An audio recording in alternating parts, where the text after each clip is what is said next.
You know, it wasn't that long ago that some, possibly many, in the National Republican Party were generally known for denying climate change even exists. Well, that's starting to change, at least for some of them. Those Republican lawmakers are not only recognizing climate change and its impacts on their area, but they're starting to form plans to address it. In 2021, Representative John Curtis from Utah founded the Conservative Climate Caucus in Congress. The group works to try and tackle climate change on their own conservative way. Curtis is from Utah. The outdoors and natural resources are a big deal there, of course, just like they are here in the Northwest. But the caucus has Republican members from all over the country. Last year, the group had 64 members. Now it's up to 73 members. Both of Oregon's 2 Republican members of Congress are part of that caucus, Cliff Bentz, who represents Eastern Oregon, and Oregon's newest Republican, Lori Chavez-Deremer, who represents Central Oregon, and joined the caucus this week. We talked with her about that today.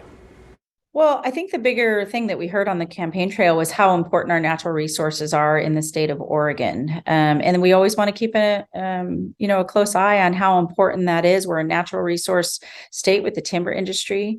There's been concerns with agriculture and water and farming as we move through. And I just, as a new representative for Oregon's 5th District, this is an important issue to everybody. And I thought it was important to join this caucus to address, the free market and how we move through the process. And, as conservatives, I used to say on the trail, it's because we conserve and we want to make sure that we take care of our beautiful state. So this is a perfect caucus for me to be on and bring those values.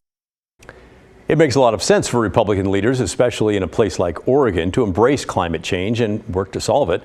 Natural resources and the jobs they create are heavily impacted by the climate.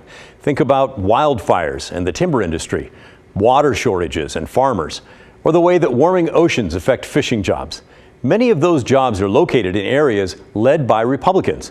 Chavez-Deremer says people in those industries told her they wanted one big thing: a seat at the table. Often when we talk about natural resources, they want a voice. And on the conservative side of that, the free market, we want to address the free market. And how do we work together without mandates from the federal government or state government? And so having a seat at the table, that's what they asked for.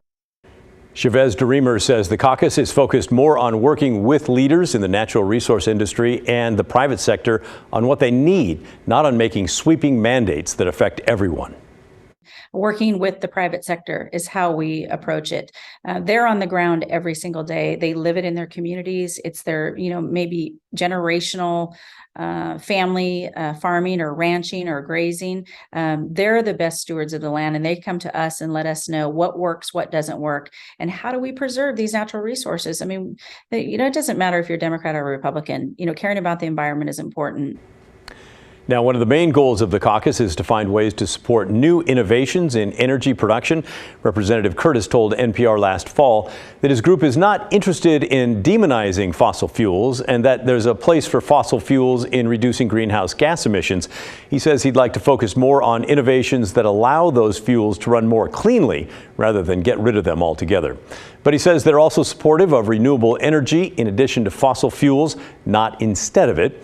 He said today about Chavez-Deremer, Lori knows just as many in the West do the importance of an all-of-the-above energy approach to provide constituents, especially in rural areas, the cleanest, least expensive energy. We're going to keep an eye on what they come up with, but we want to hear from you on this, as we always do, especially if you work in the natural resource industry. Shoot us a message, will you? Tell us how climate change affects your life and what kind of changes you want from lawmakers. We'll bring those concerns up the next time we interview them. You can send an email to thestory@kgw.com or call and leave a voicemail, 503-226-5090.